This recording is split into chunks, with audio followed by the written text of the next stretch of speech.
2023년 10월 15일 주님의 날 예배를 하나님께 드리겠습니다. 성경 찬송 맨 앞의 새번역 사도신경으로 신앙 고백하겠습니다. 저는 전능하신 아버지 하나님 천지의 창조주를 믿습니다. 저는 그분의 유일하신 아들 우리 주 예수 그리스도를 믿습니다.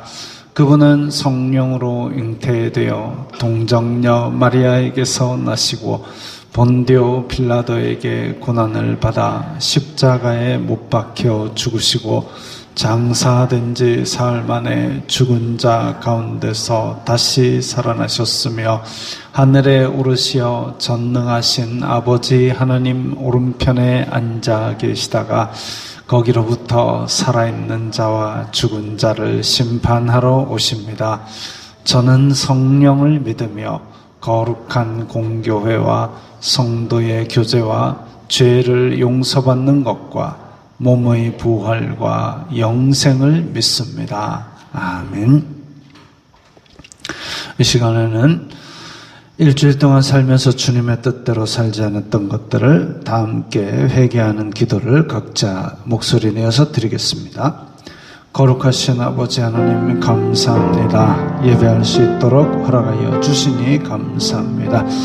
주여 불쌍히 여겨주시옵소서. 저희들은 죄인입니다. 이 세상 속에 살면서 세상이 주는 육신의 정욕, 안목의 정욕, 이생의 자랑을 따라 살았던 것을 용서하여 주시옵소서.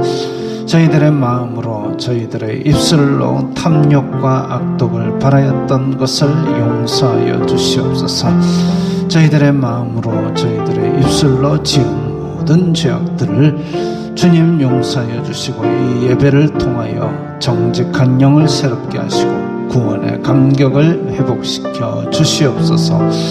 저희들이 이 세상 속에 살면서도 빛과 소금의 역할을 감당하며 주님의 뜻대로 살아가며 거룩한 자녀로서 그 품위를 유지할 수 있도록 성령님 인도하여 주시옵소서. 이 예배를 통하여 다시 새 힘을 얻고 세상 속으로 나아갈 수 있는 거룩한 영향력을 회복하도록 도와주시옵소서. 예수님 이름으로 기도드리옵나이다. 아멘. 찬송가 357장 하시면서 봉헌하겠습니다.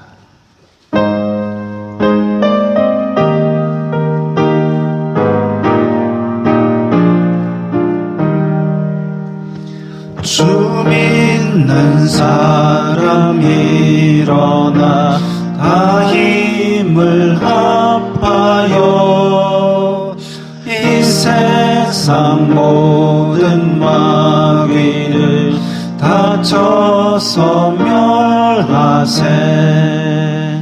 저 앞에 오는 적군을 다 싸워 이겨라. 주 예수 믿는 힘으로 온 세상 이기네. 믿음이 이기네. 믿음이 이기네. 주 예수를 믿음이 온 세상 이기네. 온 인류 마귀 괴율로 큰 죄에 빠지니 진리로 띠를 띠고서 늘 기도드리세.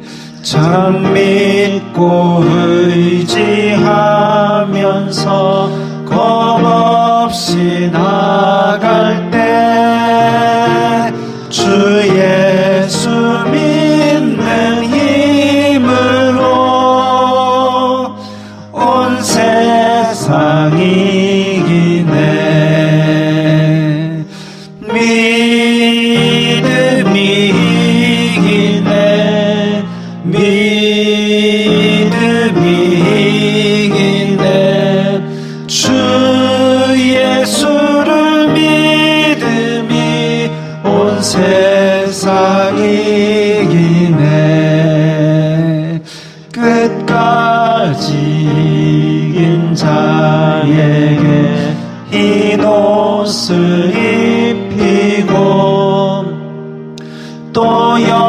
평생 복을 주시니 참 기쁜 일일세.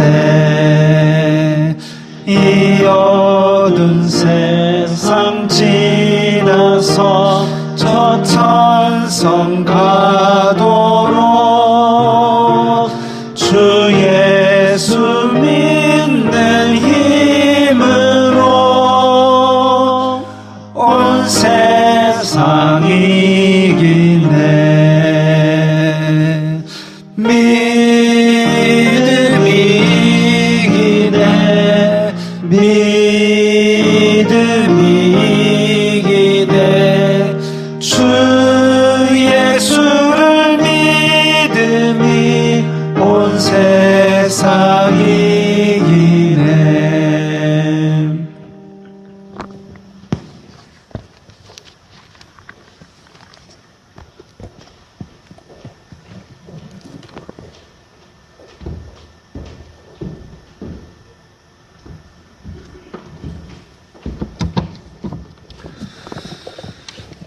거룩하신 아버지 하나님 감사합니다. 저희들에게 이 세상 사는 동안 필요한 물질을 채워주시고 또한 주님 앞에 각기 예물을 드릴 수 있도록 믿음 주시니 감사합니다. 주님, 저희들이 주님 앞에 각기 예물을 드리오니 기쁘게 받아 주시옵소서.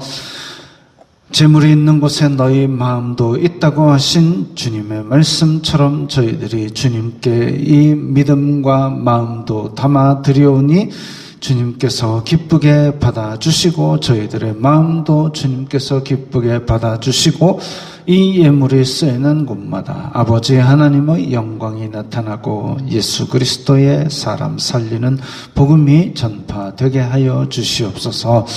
주님, 저희들이 어디로 가든지 물질로 시험 들지 말게 하시고 오히려 주님께서 주시는 풍성한 복의 근원이 되게 하여 주시고 축복의 통로가 되게 하여 주시옵소서. 그리하여 저희들이 주님께서 주시는 복을 나누어 줄 수 있는 청지기적 사명을 잘 감당하게 하시고 그런 저희들의 모습을 보고 많은 사람들이 주님께 영광 돌리게 하여 주시옵소서. 예수님 이름으로 기도드리옵나이다. 아멘.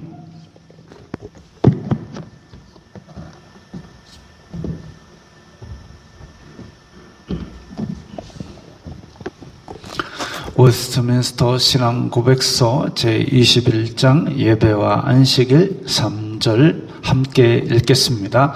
감사함으로 드리는 기도는 종교적 예배의 특수한 부분이다. 그것은 모든 사람들을 향하신 하나님의 요구하심이다. 그 기도가 하나님께 합당하게 상달되려면 그것이 성자의 이름으로 드려져야 하고 성령의 도우심을 받아야 하며 하나님의 뜻대로 구해야 되고 깨닫는 마음과 경의와 겸손과 간절성과 신앙과 사랑과 인내로 실행되어야 하고 대표로 기도하기 위해 소리를 내어 기도할 경우에는 사람들이 알아들을 수 있는 언어로 해야 된다. 자, 오늘 기도에 대해서 우리의 교리에서 어떻게 가르치고 있는지가 나옵니다. 우리는 예수님의 이름으로 기도해야 되고 그 다음에 성령님의 도우심에 따라 하나님의 뜻에 따라 기도해야 된다. 이게 이제 큰 대전제입니다. 대전제인데 하나님의 뜻에 따라 기도해야 되는데 내가 가다가 어깨 툭 부딪혔다고 하나님 저 사람 죽여주세요. 아멘. 이 기도 안 들어주십니다. 하나님의 뜻대로 하는 기도가 아니기 때문에. 또 예수님의 이름으로 기도, 성자의 이름으로 기도해야 된다라고 했을 때 성자의 이름으로 기도를 잊어버릴 때가 있습니다. 비행기가 떨어지고 있어요. 하나님 살려주세요. 예수님의 이름으로 하는데 뻥 터졌다. 어떻게 합니까? 자, 이 예수님의 이름으로 기도합니다는 마법의 주문이 아닙니다. 우리가 기도할 때에 예수님 때문에 우리가 직접 하나님께 기도할 수 있다라는 것을 입술로 고백하는 것이지 그게 우표 딱지처럼 주문처럼 그렇게 붙여야 하나님께 올라가고, 안 그러면 중간에 마귀가 잡아먹고 이런 거 아닙니다만은 마음속으로 대전제를 예수 그리스도 때문에 우리가 하나님께 직접 기도한다. 그래서 우리는 예수님의 이름으로 기도합니다라는 걸 맨 끝에 붙이는 겁니다. 그래서 안 붙였는데 아유 하나님이 안 들어주시는 거 아닌가, 그러지 마시고 마음으로 그렇게 알고 계시고 입술로 그때그때 붙일 수 있도록 하고, 그래서 맨 끝에 예수님의 이름으로 기도합니다 아멘까지를 잘 붙이는 습관을 들이십시오.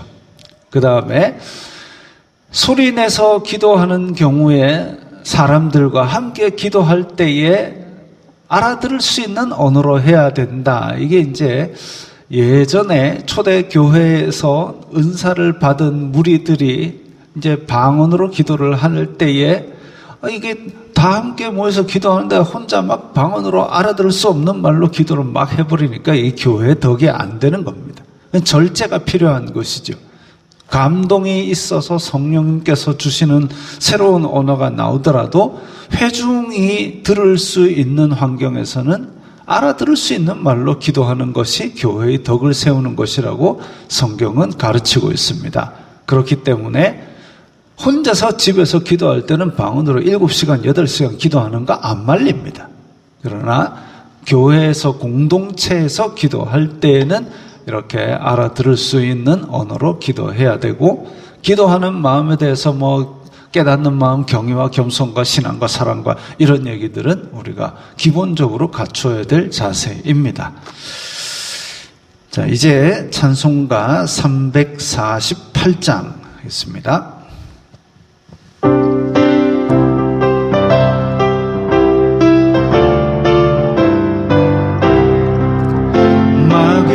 싸울지라 죄악 벗은 형제여, 담대하게 싸울지라 저기 악한 적병과 심판날과 멸망에 날 내가 섰던 눈앞에 곧 다가오리라. 영광 영광 할렐루야, 영광 영광 할렐루야, 영광 영광 할렐루야. 승리하리라. 너희들과 싸울지라 죄악 벗은 형제여, 보암치는 우리들은 융한 마귀 아니라. 무섭고도 더러운 죄 모두 떨쳐버리고 주 예수 붙들라. 영광 영광 할렐루야, 영광 영광 할렐루야, 영광 영광 할렐루야. 곧 승리하리라. 마귀들과 싸울지라 죄악 벗은 형제여, 구주 예수 그리스도 크신 팔을 벌리고 너를 도와주시려고 서서 기다리시니 너서 나오라. 영광 영광 할렐루야, 영광 영광 할렐루야, 영광 영광 할렐루야. 곧 승리하리라. 아멘. 585장입니다.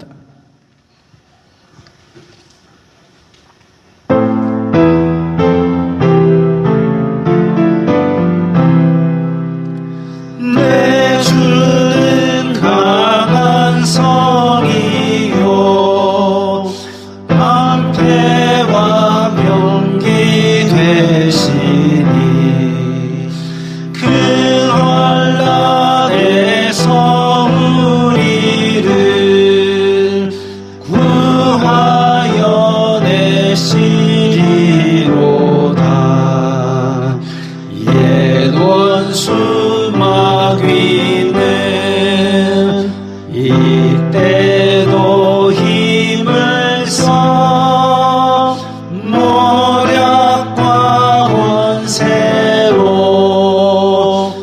무기를 삼으니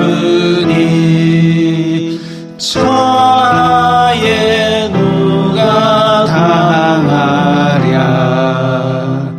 내 힘만 의지할 때는 패할 수밖에 없도다.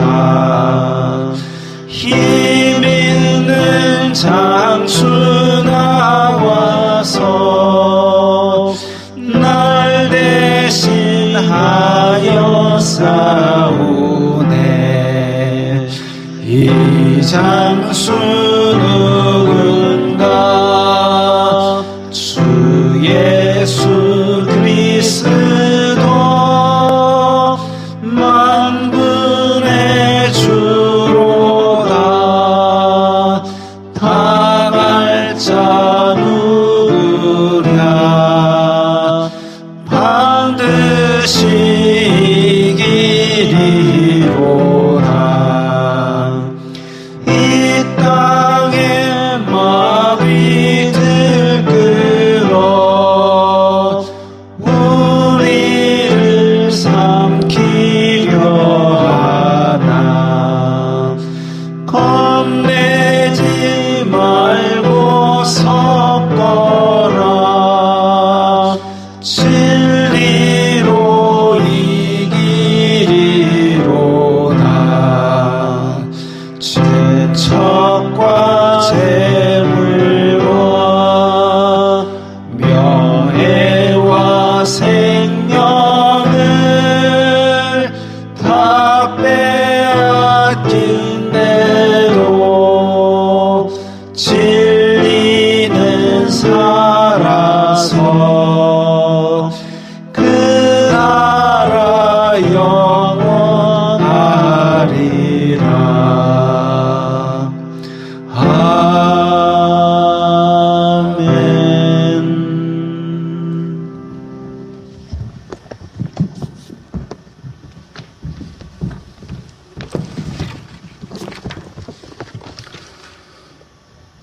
사랑과 은혜가 풍성하신 아버지 하나님, 오늘도 저희들을 변함없이 사랑하여 주시려고 복 주시려고 은혜 주시려고 아버지 하나님을 예배할 수 있는 예배자로 불러주시니 감사합니다.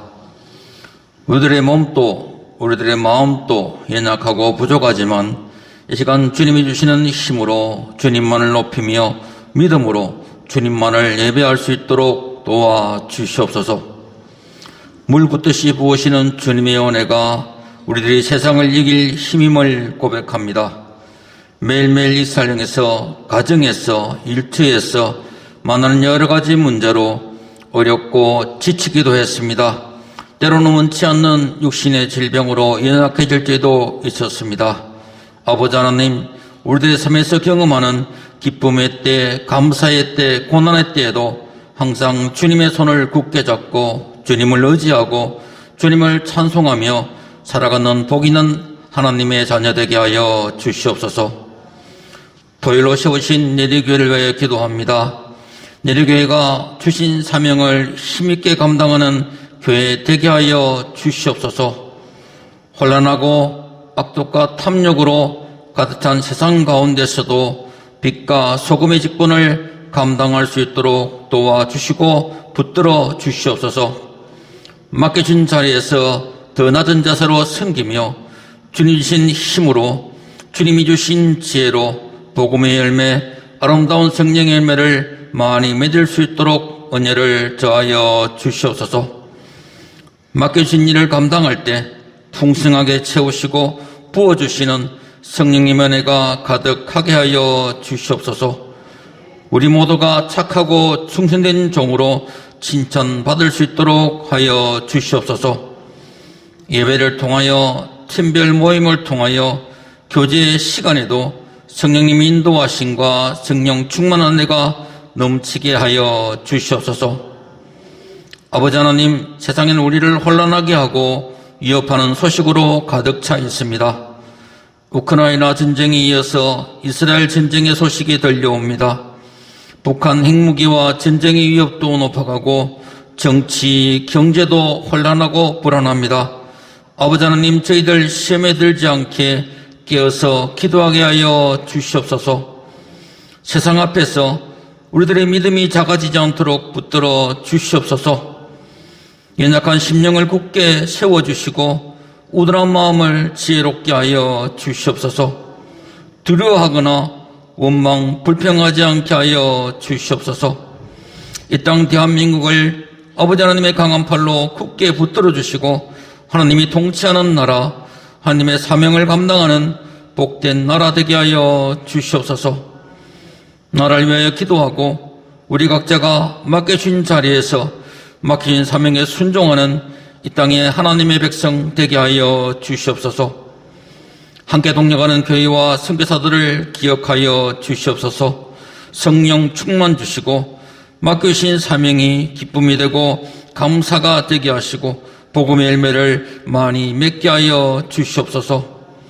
이 시간 귀하고 복된 말씀 주실 때 말씀 가운데 결단과 치유함과 응답과 감사가 넘치게 하여 주시옵소서. 주신 말씀 기억하고 매일매일 묵상하며 그 말씀 꼭 붙들고 세상으로 힘있게 나아가 승리하는 복 있는 하나님의 백성 다 되게 하여 주시옵소서. 이 모든 말씀 예수 그리스도 이름으로 기도드립니다. 아멘.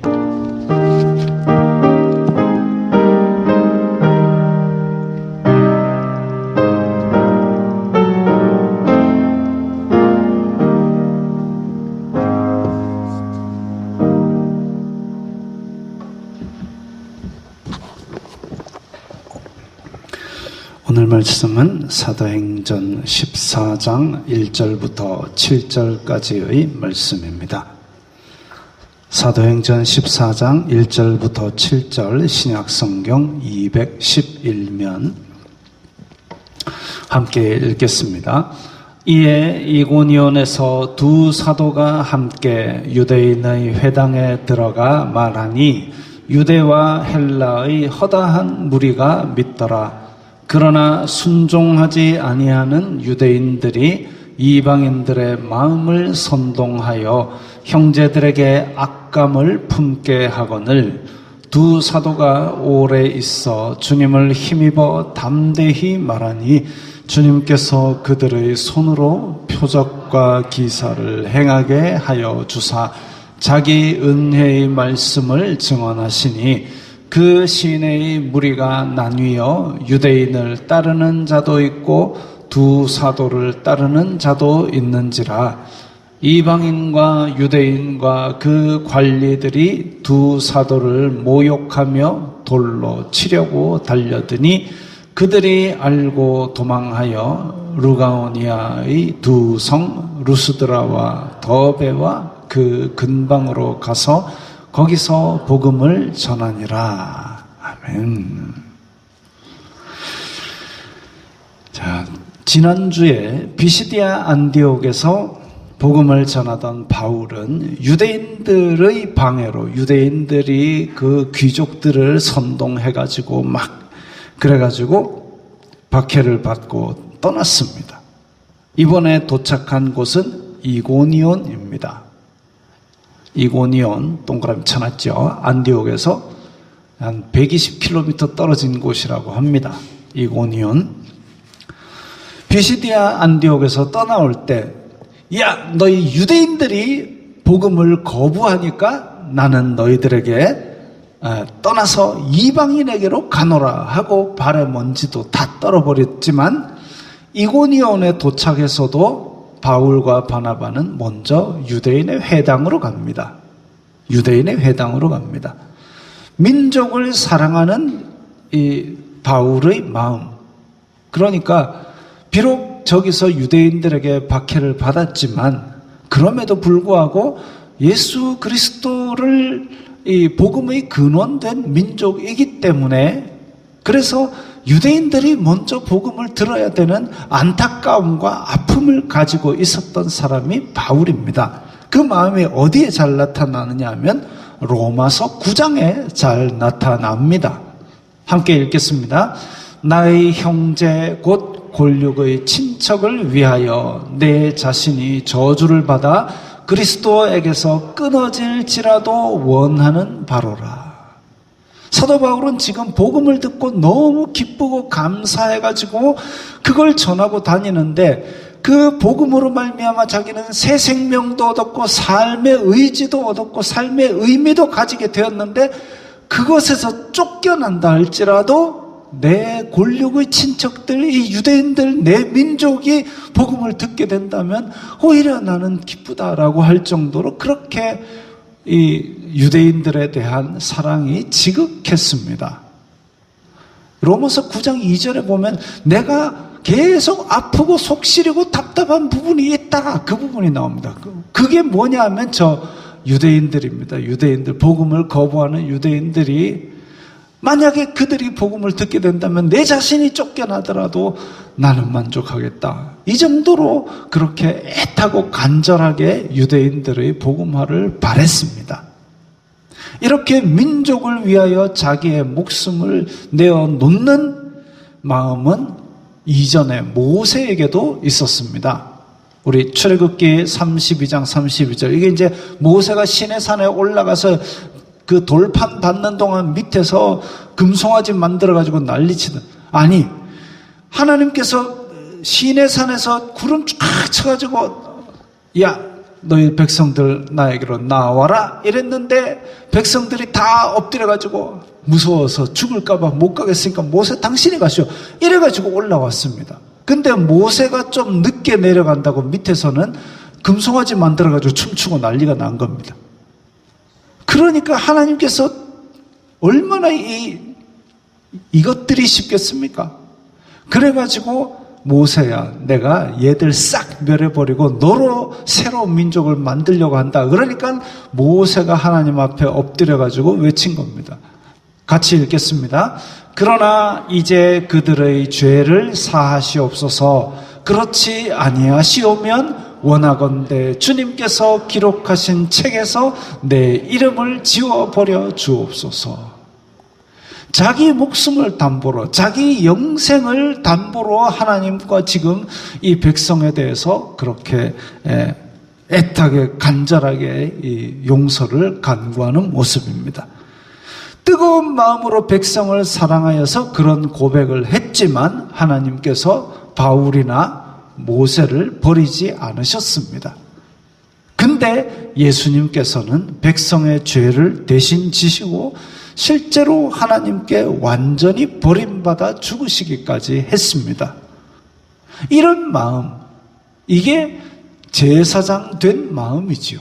하나님과 사람 사이에서, 하나님과 안 믿는 사람들 사이에서 있었던 안타까운 마음이죠. 그 마음이 사도 바울에게 있었는데, 자, 이 지금 지난주에 했던 그림 또 써먹고 있습니다. 왜? 이고니온에서도 유대인들은 복음을 거부하고 저렇게 흰자가 더 많이 보이게 째려보고, 그러면서 자기만 믿지 않은 게 아니라 복음을 받아들인 사람들을 미워했습니다. 그리고 복음을 받아들이지 않는 사람들을 선동을 해가지고 이방인들의 마음을 선동까지 해가며 믿는 사람에게 악감을 품게 했다 그랬습니다. 아니, 믿게 된 것을 가지고 왜 미워합니까? 그것도 그 사람의 사정을 듣지 않고 이간질하는 유대인들 마음은, 자, 제가 이고니온에 사는 헬라인이라고 칩시다. 근데 유대인이 회당에 가갖고 이렇게 하더니 갑자기 찾아옵니다. 저한테. 이고니온에 사는 이방인한테 찾아와가지고 유대인이 야, 저 회당에서 이렇게 해갖고 지금 어떤 새로운 종교를 믿은 사람들이 있는데 아이고, 그거 못 쓰겠더라. 라고 했을 때 제가 제정신이라면 어떻게 할까요? 진짜 못 쓰겠는지 안 쓰겠는지 내가 들여다봐야 될 거 아닙니까? 그런데 여기 있는 사람들은 이간질하는 유대인들의 말만 듣고 미워하게 된 겁니다. 아이고, 그 인간들 못됐네, 그거 못 쓰겠네 라고 동조를 해버립니다. 인간의 이치로 봐도 사실 어이없는 일이죠. 바울과 바나바는 그것을 해명하러 다니지 않았습니다. 집집마다 찾아가면서 사실은 그게 아니고요. 사람의 마음은 답답해서 사실 오해가 생기고 이러면 그 풀고 싶은 마음이 듭니다만은 바울과 바나바는 해명하러 다니지 않고 또 이간질하는 유대인들과 싸우려 하지 않았습니다. 너희들 왜 회당에서 눈을 저렇게 흰자만 더 많이 떠? 이렇게 하지 않았습니다. 흰자가 많네? 콕 찌르지 않았습니다. 복음을 전하는 데만 힘을 썼습니다. 시간을 아껴서 지금 바울이 있는 동안은 그저 복음을 한마디라도 더 전하는 내 할 일은 복음이다. 그것만 전하는 데 애를 썼습니다. 그러자 성령님께서 바울과 바나바의 손을 통하여 놀라운 일을 행하셨습니다. 아마도 귀신이 쫓겨나고 병자가 치료되고 그런 일이 있었겠죠. 2000년 전입니다. 2000년 전. 우리 그거 한번 생각해 보십시오. 한 500~600년 전에 우리나라 조선시대 때 그야말로 신통방통한 한 의사 허준이 못 고친 병이 있었습니까? 다 고쳤어요? 아니잖아요. 그때 그야말로 초건 목피 때려 먹고 침 꽂아가지고 그렇게 하는 그 시절의 의술이었습니다. 불과 400~500년 전만, 500년, 600년 전만 해도 그런 게 의술이었습니다. 그 허준이 쓴 동의보감 보면, 물론 이제 그게 중국의 황제 내경의 요약본 비슷하게 되어 있는 것이지만, 거기에 보면 뭐 있냐면 투명인간 되는 법, 이런 것도 있고요. 황당합니다. 그게 불과 500년, 600년 전의 의술입니다. 그런데, 그러니까 뭐, 검은 콩 먹으면 머리 난다. 검은 콩 먹으면 머리 난다. 그러면 흰 콩 먹으면 흰머리 날까요? 제가 콩을 얼마나 먹었겠습니까? 의미가 없어요. 그럼 파란 콩 먹으면 파란 머리 날까요? 이게 그때 당시, 그러니까 이제 그때 당시의 음양오행에 의한 의학과 철학이 짬뽕이 되어 있는 상태였습니다. 그때의 학문 발달 상태가 그랬으니까 그렇죠. 하물며 2000년 전의 바울 시대에는 의술이 어떻겠습니까? 그야말로 두드러기 하나도 낫게 하는 법을 몰랐고 원인도 모르고 그냥 아프면 앓고 그러다가 죽으면 죽고 이랬던 시절이었습니다. 그러던 시절인데 많은 사람들이 그야말로 병으로 고통하고 나을 방법도 없는 그 시대에 지금은 그렇다고 해서 아픈데 병원도 안 가고 주여 낫게 하소서 아멘하고 앉아있으면 안 낫습니다. 왜? 병원 있잖아요. 약국 있잖아요. 이게 일반 은총이라 그럽니다. 하나님께서 일반 은총을 주셔서 우리에게 많은 발전을 이루게 하셨으니까 그걸 이용하면 됩니다. 하나님 서울 보내주시옵소서 그룹으로 휙 아멘. 눈 떠보십시오. 백날 해봐야 서울로 못 갑니다. 왜? 일반 은총으로 지금 서울로 갈 수 있는 방법이 비행기, 기차, 자전거 새거 뺐지 않습니까? 그거 타고 가라 이거죠. 마찬가지로 지금 그렇게 병이 있을 때 물론 하나님께서 은혜로 병을 고쳐주시는 은혜를 저는 믿습니다만은 어지간히 아프면 병원 가라, 약 먹어라가 하나님의 응답일 겁니다. 근데 이 바울 시대에는 2000년 전에는 동의보감도 없고 그야말로 아프면 그냥 끙끙 앓는 시대였습니다.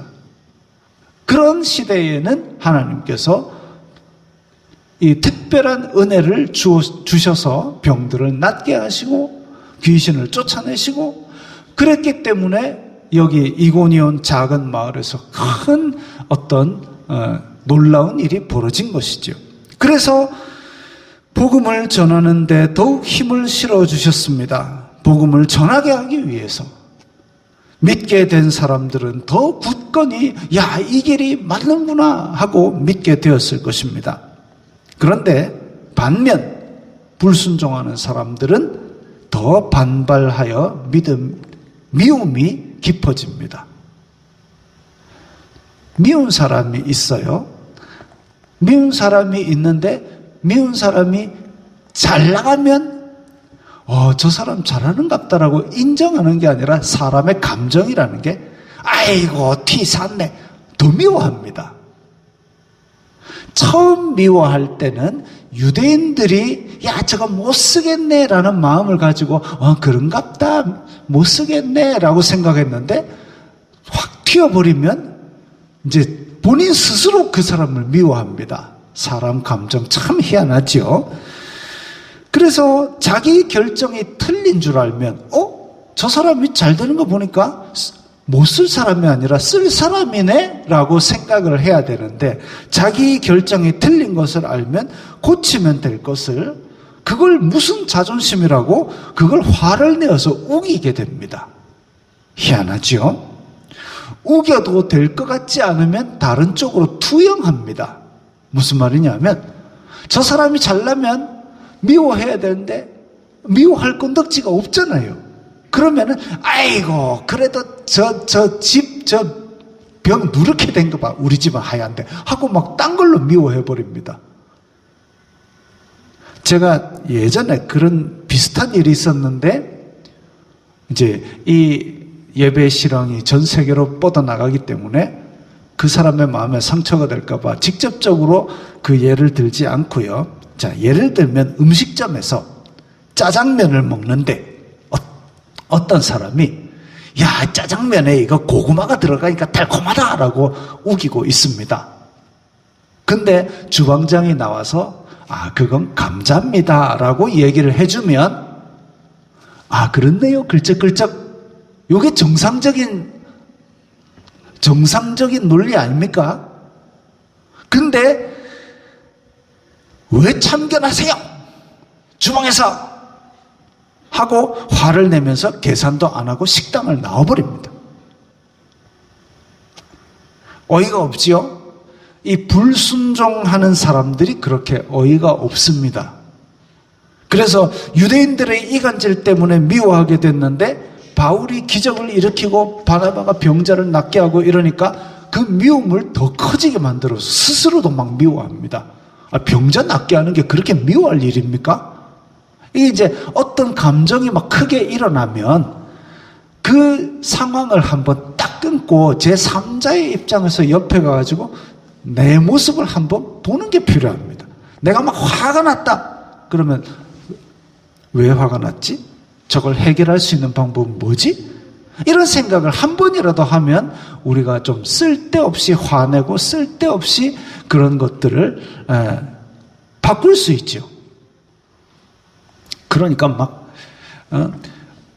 깜빡이 안 넣고 확 끼어들 때 죽이려면 살리려면 막 차 핸들을 두들펴 핸들 꺾어지면 어쩔 겁니까? 내 차만 고장나죠.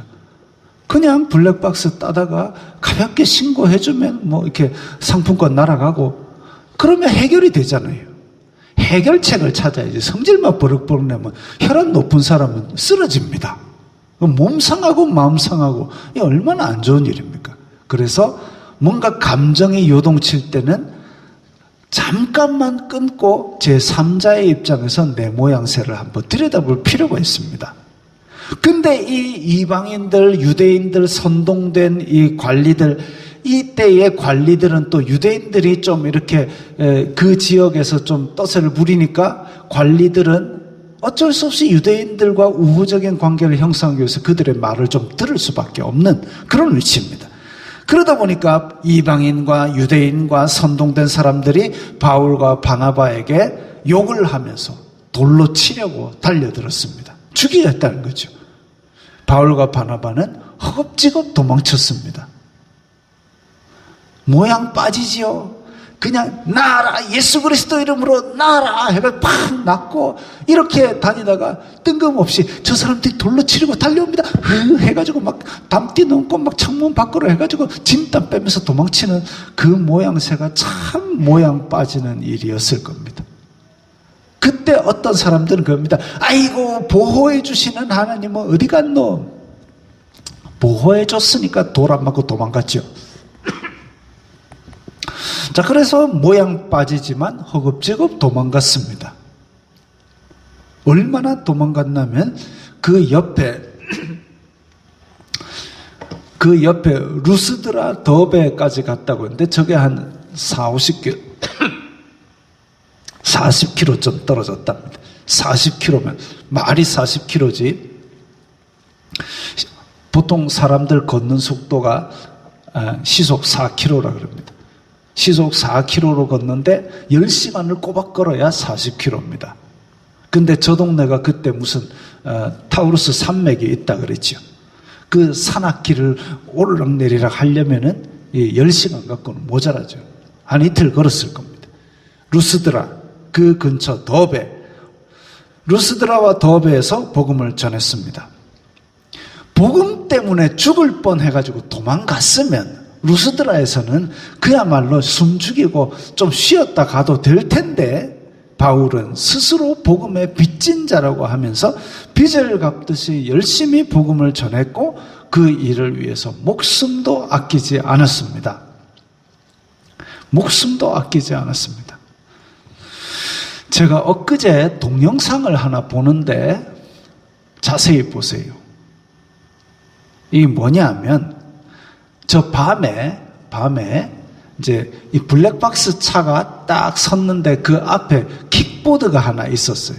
킥보드가 하나 있는데 애가 헬멧도 안 쓰고 신호가 있는데 요렇게 우회하더니 쫙 신호를 위반하고 그냥 확 지나가는 겁니다. 근데 이쪽에서 트럭이 달려오고 있었어요.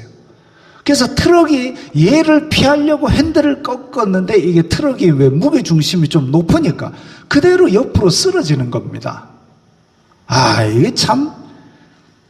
그래가지고 이 여고생이 헬멧도 안 쓰고 신호도 어기고 교차로로 지나가니까 1톤 트럭이 그걸 피하려고 이제 억지로 핸들을 꺾어가지고 중심을 잃고 지금 트럭은 자빠지는 모습입니다. 택배가 자기 신호대로 그냥 지나갔으면 킥보드 탄 아이는 최소 사망입니다. 킥보드 사망 사고가 하도 많으니까 프랑스 파리에서는 이 파리 전역에서 킥보드 금지 이렇게 내렸는데 우리나라는 헬멧 착용 의무화, 그 다음에 원동기 면허 필수로 그렇게 규제를 하는데도 불구하고 제가 아침에 다니다 보면 초등학생들, 중학생들 등교하는데 그 킥보드를 타고 때로는 2명, 3명이 타고 갑니다. 넘어졌다 하면 끔찍한 사고지요, 이거는. 근데 저렇게 신호까지 위반하면서 밤에 쌩쌩 달린다? 죽기 딱 좋습니다. 큰일 납니다. 헬멧 없이 킥보드 우리 자녀들이 타고 있으면 절대 그러면 안 된다고 하시고 가능한 킥보드 주지 마시고 참 왜 설교에서 이런 얘기까지 하는 시대가 됐는지 모르겠습니다. 어쨌든 그 아이가 저렇게 트럭이 꽝 자빠지니까 이쪽으로 화면에서는 저쪽으로 쌩 갑니다. 블랙박스 찬 이 영상을 촬영한 차에서 운전자가 내리더니 어디가? 일로 와! 해가지고 같이 이 트럭 아저씨를 구조했다고 합니다. 다행히도 생명에는 지장이 없었고요. 사고 처리를 했고. 그 댓글을 보니까 잘 안 보이시죠? 댓글에 보니까 킥보드 너는 평생 트럭 기사에게 죄송하고 감사한 마음을 가지고 살아라. 부모는 그 손해를 다 보상하라. 뭐 이런 얘기들을 막 했는데 뭐 댓글이 법원 판결 같은 그런 효력이 있는 것은 아니지만 그 킥보드 탄 이 고등학생은 그야말로 자기 이 생명을 구하기 위해서 지금 차량이 자빠지도록 그렇게 절제해준 기사에게 고마운 줄 알아야 되는데 아는가 모르겠습니다. 사도 바울의 마음이 예수님께 그렇습니다. 자기는 지금 그게 잘 믿는 길인 줄 알고 예수님 믿는 사람들을 잡아 죽이려 신호 위반해갖고 쌩 달려가고 있는데 예수님이 그만! 나는 네가 핍박하는 예수다 이놈아. 이놈아는 안 했습니다. 그래서 이 사도 바울을 불러가지고 네가 내 믿는 놈들 그렇게 믿는 사람들을 그렇게 잡아 죽였지 이놈아 니도 한번 맞아봐라 하고 예수님께서 뜯고 팬 게 아니라 너 내 복음을 위해서 내가 부르겠다 해가지고 일을까지 시켜주시니까 얼마나 고마운 일입니까? 그 빚이 너무 커서 정하지 않고는 견딜 수 없는 열정을 가지게 된 겁니다. 근데 오늘 본문을 통해서 우리가 또다시 생각할 것은 우리 오늘 설교의 제목인 사탄의 일 감별법입니다. 사탄의 일인지 아닌지 감별할 수 있는 방법. 유대인들이 자기네들이 율법을 잘 지키면서 사도 바울을 박해한 것은 성령의 감동으로 된 것이 결코 아닙니다. 이처럼 사탄의 종노릇을 분별하는 방법이 서너 가지 있는데, 짠! 첫째, 이간질입니다. 이간질은 이 성령의 감동이 아닙니다. 유대인들은 멀쩡한 사람까지 이간질해가지고 바울과 바나바를 미워하게 만들었고, 그 다음에 그 교회에서 결신한 이방인들도 야, 저 사람 미워해라 이렇게 미워하게 만들었습니다.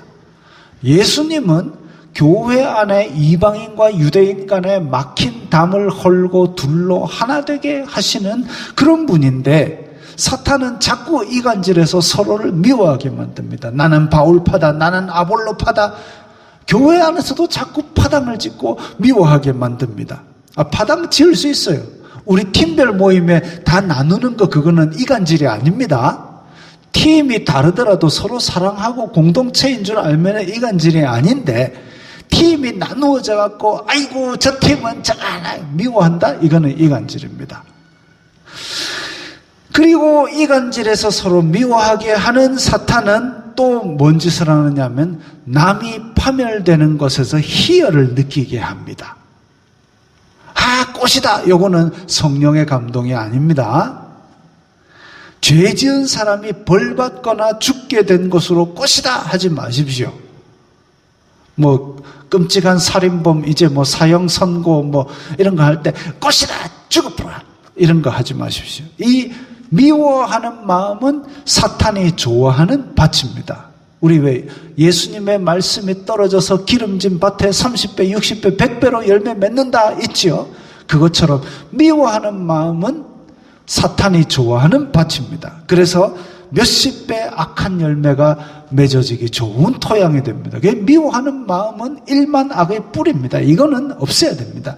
이간질을 듣고 이유 없이 미워하는 마음, 이간질에 솔깃해갖고 야, 그놈이 그런 놈이었어? 이것 또한 사탄이 조종하는 마음입니다. 이간질 조심하십시오. 둘째, 거짓말입니다. 이간질을 할 때는 사실을 전해가지고 이간질이 되는 경우가 잘 없습니다. 바울과 바나바가 불법을 했습니까? 위법을 했습니까? 탈법을 했습니까? 탈세를 했습니까? 횡령을 했습니까? 아니죠. 범죄를 한 게 아닌데 이고니온 사람들에게 무슨 해를 끼쳤습니까? 아닙니다.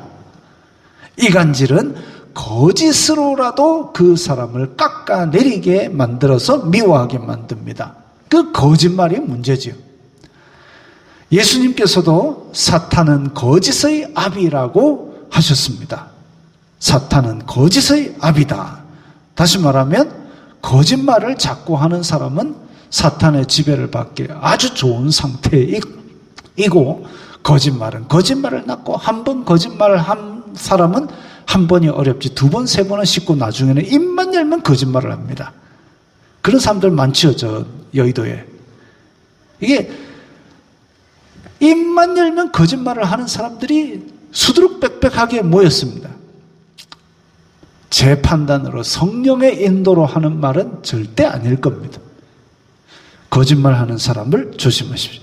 제가 학교에서 성적을 낮게 받아왔을 때 저희 선생님께서는 이게 뭐냐? 내가 발로 해도 이거보단 잘하겠다. 그 정도에서 머물렀습니다. 심한 꾸중은 안 하셨어요. 차라리 성적표를 안 봤으면 안 봤지. 근데 제가 거짓말을 했다, 탈로가 났다, 엄청 추상같이 뭐라 하셨습니다. 학교에서 싸우고 하고 얻어맞고 하고 주패고 하고 이런 것들도 아버지는 그렇게 심하게 꾸중을 안 하셨습니다. 왜냐하면 남자애들이 이렇게 같이 모여서 있다 보면 투닥투닥 할 수도 있지, 이거죠 이제. 근데 거짓말을 했다, 이건 진짜 이거 눈물 쏙 빠지게 말씀만으로도 그냥 바짝 꾸중을 하셨습니다. 지금 생각하니까 그건 것 같아요. 거짓말은 사탄이 틈타기 좋은 거짓의 압인데 이거는 도저히 하나님과 연합할 수 없는 상황이기 때문에 어찌 보면 제가 투닥투닥 싸울 만한 일이 있었겠지라고 저를 믿어주신 것 같아요. 근데 거짓말 이거는 제 스스로 하는 거잖아요. 이건 하나님과 연합하기에 아주 곤란한 거다 이렇게 판단하신 것 같습니다. 첫째 이간질, 둘째 거짓말, 셋째 결과적으로 복음을 방해합니다. 이게 참 판단하기 어려운데 예수 믿으시오 하고 돌아다니는데 이거 성령님이 하시는 거 아닌가? 그럼 여기서 조용히 시키면 이거 혹시 복음을 방해하는 게 아닌가? 그렇게 생각할 수 있습니다. 바울도 회심 전에 예수님 믿는 사람 잡아 죽이는 것이 하나님 잘 섬기는 건 줄 알았지만 하나님을 잘 섬기는 게 아니라 그게 하나님과 원수된 일이었습니다. 우리가 복음을 전한다라고 하지만 막 열심히 일하는 사무실에 딥다 들어가가지고 예수 천당, 예수 안 믿으면 다 지옥 가요, 예수 믿으세요 소리 질렀다. 열심히 일하고 있는 사무실에 그게 때를 얻든지 못 얻든지 복음을 전하는 믿음의 행사일까요? 그래갖고 그 가운데 믿는 사람이 과연 얼마나 나올까요? 복음의 씨는 한 번으로 열매 맺는 게 아닙니다. 그 중에 씨앗이 들어간 사람이 있을 겁니다. 그래가지고 그 가운데 3년 후, 5년 후에 믿는 사람이 나올지는 모르겠지만 그건 아닌 것 같아요. 하나님의 법을 잘 지키는 것으로 착각하고 있지만 그 유대인들은 이간질을 통해서 결국 작은 마을을 편가르게 하고 살벌한 마을로 만들고 복음을 미워하게 만들고 복음 전하는 사람들을 핍박하는 사람들로 성경에 남아버렸습니다. 결과적으로 복음을 방해하는지 안 하는지 그걸 잘 생각해야 됩니다. 잘 생각해야 됩니다. 여러분 담배 좋아하십니까? 예배 시간에 저 담배 좋아해요 이렇게 하시는 분은 잘 없겠지요. 좋아할 수도 있습니다. 개인의 취향이니까요. 제가 뭐라 하겠습니까? 근데 담배 연기는, 남의 담배 피는 연기는 흡연하는 사람도 싫어한대요. 자기도 피우면서 남 연기는 싫어한다. 왜 흡연실에 만들어놨는데 안 들어가십니까? 저기 담배 연기 많아서요. 싫어합니다.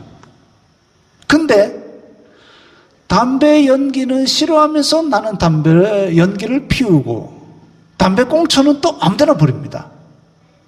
편의점 앞을 지나가고 있는데 어떤 사람이 담배를 사갖고 나왔어요. 그 담배 투명한 비닐 있잖아요. 쫙 버립니다. 아무런 거리낌도 없이 그냥 일단 버립니다. 길에 그냥 버리는 게 습관이 됐어요. 그 다음에 담배 꽁초 이렇게 차에 가다 보면 꽁초를 이렇게 차 안에서 그냥 피우면 될 텐데 차 밖으로 꼭 이렇게 냅니다. 그 연기 자기도 싫은가 봐요. 빠는 것만 좀 빨고 밖으로. 그 다음에 쟤는 빡 털어가지고 꽁초 딱 튕기고 한 번은 이제 터널 안을 지나는데 갑자기 제 차 유리에 불똥이 팍 그냥 앞에서 이제 그 담배 꽁초를 날렸는데 그게 팍. 그러니까 담배 피는 사람들을 다른 사람들이 싫어하는 겁니다. 담배 피는 사람들이 아주 고급스러운 문화를 형성하면 아주 잘 확산이 됐겠지요. 담배를 많이 피우는 자리에 보면 허연 침들이 막 있습니다. 그래서 담배 피는 사람들을 다른 사람이 싫어하게 됐습니다. 혹시 문신 좋아하십니까? 자기 몸에 문이 새기는 거야 자유입니다마는 문신 새긴 사람들이 나쁜 짓들을 자꾸 하니까 문신하는 다른 사람들이 싫어하게 됐습니다. 혹시 문신하신 분들은 지금부터라도 착한 일을 막 하십시오. 다른 사람이 안 싫어하게. 요즘 배달 오토바이가 그렇습니다. 신호 위반하고 횡단보 신호 딱 걸리면은 뒤에서부터 차 사이로 여러 뚫고 와가지고 횡단보도 위에 딱 서갖고 딱 불 바뀔 타이밍도 아닌데 그냥 휑 가쁘고 그러면서 사람들 이렇게 건너 다닐 때 끔찍끔찍 놀라게 하고 굉음 내고 그러니까 배달 오토바이들을 사람들이 싫어하게 됐습니다. 까지 얘기하면 목사가 아까 이간질은 사탄의 일 분별하는데 이간질이라 켜놓고 지금 담배 피는 사람 또 오토바이 하는 사람 문신한 사람을 이래 이간질 하나 오늘 하고 싶은 얘기는 요겁니다.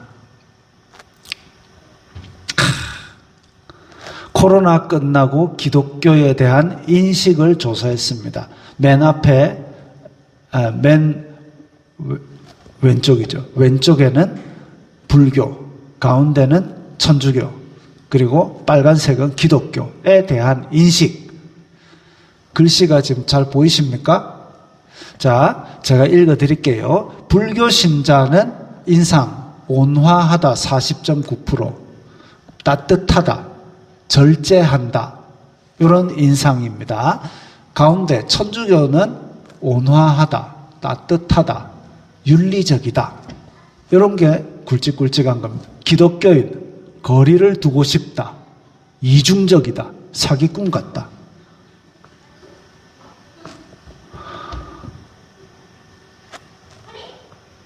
솔직히 안 좋습니다. 왜 그렇습니까? 믿는 사람들이 안 좋은 일을 하니까 안 믿는 사람들이 싫어하게 된 겁니다. 이 얘기 하려고 아까 담배 얘기, 문신 얘기, 오토바이 얘기 한 겁니다. 우리 교회에 만약에 담배 피면서 오토바이로 배달하시는데 문신까지 하신 분 있으면 제가 죄송합니다. 교회까지 다니시네요, 그분. 완전 세상에 쓰레기를 만들고 있습니다, 제가. 죄송합니다. 개인적으로 흉보려고 그런 게 아니라 기독교인들이 그동안에 그리고 특별히 코로나라는 기간 동안에 얼마나 안 좋은 일을 했으면 이런 인상이 대한민국 사람들에게 인식으로 박혔겠습니까? 까뮤의 페스트라는 소설을 보면 흑사병이 돌 때에 이 교인들이 아주 어리석은 짓들을 하는 바람에 그야말로 교회당은 하나님께서 지키시니까 안 걸릴 거야 하고 교회당 문을 꽁꽁 걸어 잠그고 이 짓을 하니까 결국은 이 패스트 기간 동안에 사람들의 신뢰는 땅바닥에 떨어지고 집단 감염으로 교인들 엄청나게 죽어나가고 그렇게 되는 모습을 보여줬습니다. 기독교인들 코로나 기간 참 잘못 보냈습니다. 결과적으로 복음을 방해하는 사람들이 우리가 됐습니다. 안 믿는 사람들이 싫어하게 됐습니다. 그렇다고 해서 안 믿는 사람들 좋아할 일을 하자 해가지고 막 세상에 영합하라는 말이 아닙니다. 초대교회는 부족한 게 많았지만 안 믿는 사람들이 형제여 우리가 어찌할꼬 우리가 바뀌고 싶다라는 그런 말을 하면서 찾아왔습니다. 지금은 교회 안에서도 믿기 전의 모습을 변하지 않고 복음을 방해하는 게 우리입니다. 담배 펴도 괜찮아요. 어떤 의미로 문신해도 괜찮아요. 오토바이 몰아도 괜찮아요. 그런데 예수님을 믿는 그 마음이 내가 다른 사람들과 다른 그걸 보여줘야 되는데 그걸 못 보여주고 있다는 거죠. 따귀를 치면서 예수님 믿어라 이러면 누가 믿겠습니까? 그것과 똑같은 일을 우리 믿는 사람들이 하고 있는 겁니다. 개그우먼 김지선 씨가 방송에 나와서 이야기를 하는데 집에서 14년을 일했던 가사도우미가 그만두는 날 나는 교회 절대 안 다닐 거야. 네가 너무 못돼서 라고 얘기를 했답니다. 김지선 씨뿐만이 아니라 한국교회 성도들이 뼈 아프게 들을 이야기입니다. 미혹 많은 말세를 살아가면서 이간질 분별하십시오. 거짓말 분별하십시오. 복음을 방해하는 일인가 생각하십시오. 너 때문에 교회 안 나간다가 아니라, 야, 너는 어떻게 세상 사람들하고 비슷하게 사는 것 같지만 뭔가 다른 것 같아. 뭔가 예수님인 것 같아. 네가 믿는 예수님은 진짜인 것 같아. 이런 얘기, 너로 인해 예수님을 알게 됐다는 소리를 듣는 내리교회가 되기를 바랍니다. 우리 이 말씀 생각하면서 결단하는 기도를 하겠습니다. 세상이 미워하는 것은 우리가 잘못해서 그렇습니다. 우리가 유대인들 짓을 똑같이 하고 있었고 회심전에 바울 같은 짓들을 하고 있었습니다. 우리의 삶에서 예수님의 모습이 나타나기를 원합니다. 다 함께 결단하는 기도를 드리겠습니다. 거룩하신 아버지 하나님, 감사합니다. 저희들이 세상 속에 살면서 이간질하고 거짓말하고 또 복음을 방해하는 사람들이 된 것을 고백합니다. 우리는 잘 믿는다고 그렇게 착각하고 있었지만 회심전의 바울같이 그렇게 복음을 방해하는 짓들을 하고 있었는지도 모르겠습니다. 주여 불쌍히 여겨주시옵소서. 성령님께서 깨닫게 하여 주시사 저희들이 사탄의 일을 분별하고 하나님 나라의 확장을 위해서 진실된 마음으로 예수님을 닮아가는 삶을 살게 하옵소서. 어쩌면 이 세상이 미워하는 것이 예수님을 미워하는 것이 아니라 우리들의 삶의 거짓됨을 미워하는지도 모르겠습니다. 주여 저희들의 삶에서 이간질과 거짓말과 복음을 방해하는 것들을 제하여 주시고 당장 지금부터라도 주님의 뜻대로 예수님의 모습이 나타나는 삶을 살게 하여 주시옵소서. 예수님 이름으로 기도드리옵나이다. 아멘. 하나님께서 당신을 통해 하겠습니다.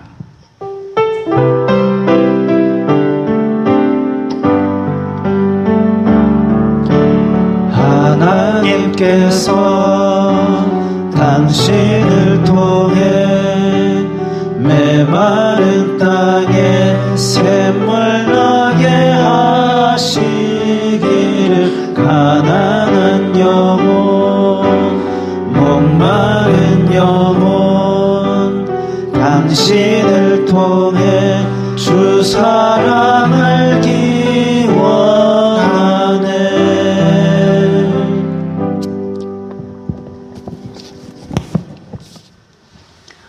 주 예수 그리스도의 은혜와 하나님 아버지의 사랑과 성령 하나님의 교통하심이 너희 무리와 함께 있을지어다. 아멘.